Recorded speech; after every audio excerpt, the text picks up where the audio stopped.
Rehabilitation of the locomotor system is something that I was introduced to by Dr. Karol Levitt.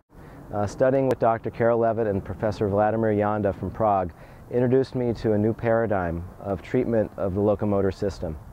Today we're seeing a coalescence of different ideas from people like Gray Cook, Gary Gray, Professor Stuart McGill, and many others.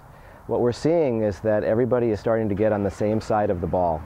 Basically, in a nutshell, the rehabilitation of the motor system begins with a functional assessment.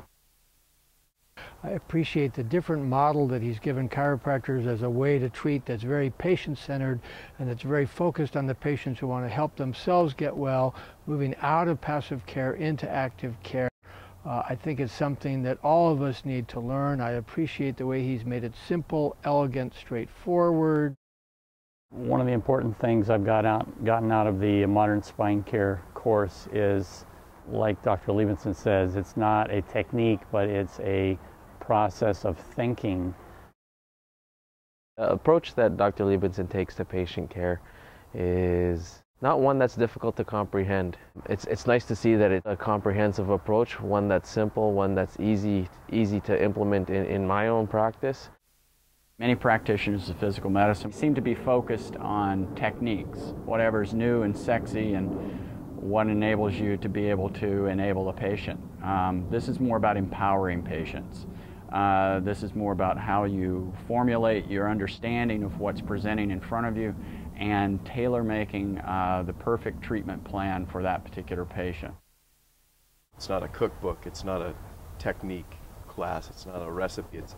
It's more to teach you how to think in terms of function and to really tailor the treatment for the patient. I found this personally very useful in my practice over a number of years, and I found that I get a lot better results with patients when I not only do the hands-on work that I typically do as a chiropractor, but add this kind of assessment and exercise prescription for my patients. It was very valuable, especially as a student. I'd already taken Graston and ART, so I understand the structural stuff and the soft tissue. And I did a lot of MPI, but this just brought it more together. A lot of the principles here we've learned in school.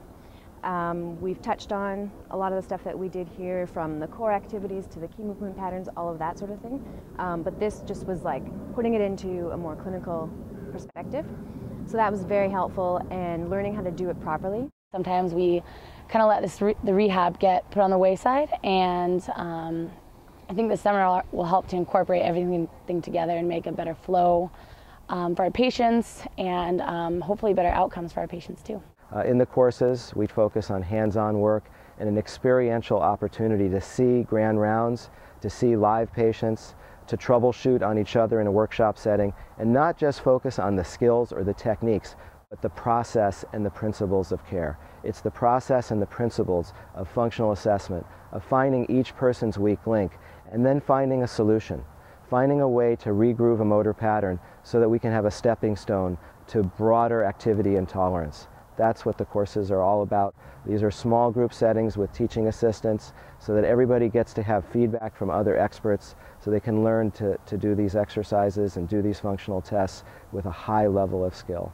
I hope that you may have an opportunity to attend some of these courses and see how to integrate all of this great work of Robin McKenzie, Professor McGill, Professor Janda, and so many others. Thank you very much.